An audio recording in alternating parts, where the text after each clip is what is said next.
Hello everyone, it's been a while since my last rebalancing video, and that's because Dualies were the next one planned, and I was kinda waiting for the sixth one, but today it's finally time to talk about them. Despite being so similar to shooters, we see a lot less of Dualies as a whole, making them potentially the most overrated class in the series right now. So today, we're gonna revisit them and try to make them a little bit better. Subscribe if you enjoy, and let's get into it. First off, one class-wide change. While main power might not be a thing in this game, I do still think Dualies would benefit from having a bit of natural ink resistance when dodge rolling through enemy ink. It would help them with a few specific matchups and just prevent them from taking damage a little bit as much when going through enemy ink, which is pretty common with dodge rolls. So while rolling, Dualies will have the same ink resistance effect of Ink Brush. Once you are done rolling and are back in turret mode, you will still be able to take damage though. But this means if you roll through a patch of enemy ink, you won't be taking damage as fast, meaning some things won't kill you that did before. For example, taking a little bit of damage and then dying to a Splat Bomb Slosher combo, even if you have a sub of sub defense, for instance. It's a small change, but I think it helps all of the weapons out. The first two Dualies on the list are the ones I have the least to talk about, which are the Dapple Dualies and normal Dualies. The Dapple Dualies are honestly a pretty good main weapon in my opinion. Yeah, of course they're pretty limited in range, but that's just kind of how the weapon's built. And on short range maps, I think it's pretty damn good already. The end-lag changes they did for it a while back honestly just made this weapon feel really insane as is, and I think all it needs at this point is a third kit. I'll go with a brand new third Dapple Dualie kit this time. Fizzy Bomb is a standard one I want to give it, mostly because it can help with approach and a poking tool, something that I think is very crucial for this kind of weapon. For this special weapon though, I'm gonna give it Kraken. I'm thinking of this as a tool to be able to get behind enemy lines or just try to go for even more of a kill streak if you're up close to people. A Dualie doesn't have this special yet, and Dapple could have very interesting synergy with it, while keeping its close range weakness a bit more intact since the Fizzy is what you have to use to get around it. Regular Dualie on the other hand is in a pretty good spot with its vanilla kit being one of the best in the game, and considering we just gave it a small buff with the global class change,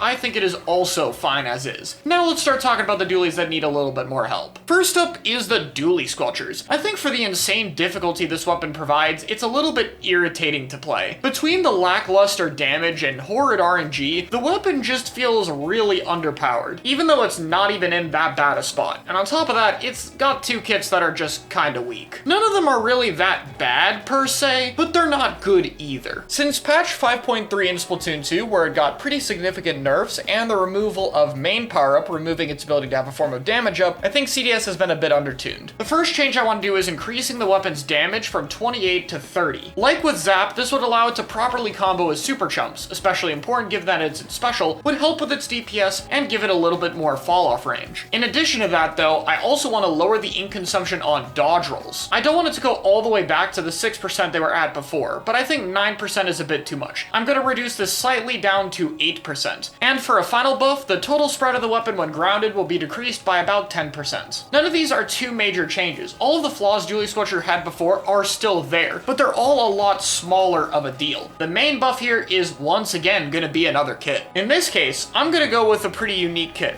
Autobomb and Tacticooler. Autobomb is a cheap bomb that Dualie Squelcher would be able to use much more frequently than the other ones without weakening its ink consumption, while still being able to locate enemies and potentially help in fights. And Tacticooler I think could be a very interesting niche for the weapon. When Cooler is active, this weapon's dodge rolls become really insane with all the run speed it stacks with it, but the weapon can also paint pretty well from a distance, so as long as it's not too expensive a point for special, I'd just go with 200p, I think it would be able to get plenty of them to be a cooler weapon. And I think it would be a unique niche to have a mid-range cooler option with this much mobility. It could be really cool for building comps around the weapon, so I'd want to see it. And I think because the weapon gets so much off of Cooler, it wouldn't be playing anywhere near as passively to be boring for the weapon. I think it'd be something new, especially given that a buff to the Chump or Wavebreaker could likely make those kits good aggressive ones. Up next is Glooga Dualies. And yeah, Glooga Dualies as a main weapon have gotten some pretty decent buffs lately, especially the last one we got. And don't worry, this isn't another weapon we need to give a new kit. It's already got two pretty good ones. The question really is, what could Glooga use to be good? And in my opinion, I think it needs to have more flexibility between the two firing modes. While the dodge roll comes with some insane strengths, having to lock yourself into a mode with such limited mobility is just too huge a weakness for me. One that, despite amazing kits and buffs over time, has clearly been a problem, and I'd rather buff its ability to fight rather than buff its painting anymore, trying not to create another K52. So this buff might seem pretty extreme, but what I would do is increase the standard fire damage from 36 to 48, a buff of 12, which might seem like a lot, but it's still gonna be a 3-shot weapon. What does change though is that one hit of standard fire and rolled mode will now combo with each other. I think this gives Gloogas way more flexibility when actually participating in team fights, and even gives it pretty decent DPS without committing to a roll, while still keeping the standard fire mode fairly weak on its own. And for those who don't know, the rolled damage is 52.5 because the weapon, in other languages, is called Kelvin 525, so that's why we're not just increasing the damage of that fire mode. Next up is Tetra Dualies. I think the big question here for Tetras is, would they be alright with a good kit, considering the fast pace they play to isn't as unique anymore without Tacticooler? And the answer is, probably. I think a good kit would help it a lot, but to be safe, let's still give Tetra a little bit more help. While it might seem pretty extreme with how fast everything got, I'd actually like to buff Tetra's M lag just a little bit. After all 4 dodge rolls, it will now have 3 frames of less ending lag, allowing it to move a little bit faster and giving it a bit smaller of a punish window. The main change though would still be the kit. This is just a little bit extra. For a Tetra 3rd kit, I think Curling Bomb is a pick I really like. Its cheap cost allows it to be used as just an extra movement tool, while it still has more limited utility as a lethal bomb if you use it with partials, something we've seen a bit more with weapons like 52 Deco. For the special weapon, I definitely want to go with Inkjet. Somehow no dually has this yet, which just doesn't feel right, and Tetra having 4 rolls to get away from its landing would be incredible synergy-wise. I'm aware it could already do that with its Zipcaster special, but come on, why not do another one? Jetpack could be great for extending kill streaks or giving the weapon new things to do. Finally is the brand new Dowser Dualies. I think these are actually a pretty decent weapon. The insane range of the standard fire is noteworthy, and the turret mode, while limited in mobility, is still a nice way to fight up close if you need it. However, I think it could definitely use a kits and painting buff. Paints would be the big one to me. It would help out a lot, but I don't want to do it too much. I would increase it by about 10%. I don't want it to be a paint bot entirely, but it feels like right now its paint output is just kind of silly, considering just how much you need to play to your standard fire compared to other dualies. And finally, of course, it's yet another weapon kit. Yeah, this is kind of a pattern with the dualies. I think Splash Wall would be a pretty cool pick for the weapon. Given how much M lag you have on one dodge roll, it could make that turret mode a little bit less limiting, while for the standard fire, it could allow you to outpoke other weapons or paint more safely. This would be used to charge your triple link strike. Since this weapon is hanging back a lot more with its standard fire, it would be in position to use this pretty easily, especially with the help of Wall to protect yourself, just like it does with ZF. But I think Dowsers could also potentially do a little bit more with their own tri-strikes, whether it's trying to paint with the standard fire or go in for kills. I think it's a kit that would synergize very well with this main weapon in particular. And with that all being said, that's my opinions on what I would change about dualies. I think this is one of the most important classes to be good, as there are many different examples here that require high skill and have unique playmaking potential. I think they just got a bit unlucky when it came to kits mainly, but a few other balance changes help a bit, especially for CDS given how over-nerfed it was at the end of Splatoon 2. So I'm pretty happy with what I changed in this video. Let me know what you think and what you would do, and I'll see you all next time.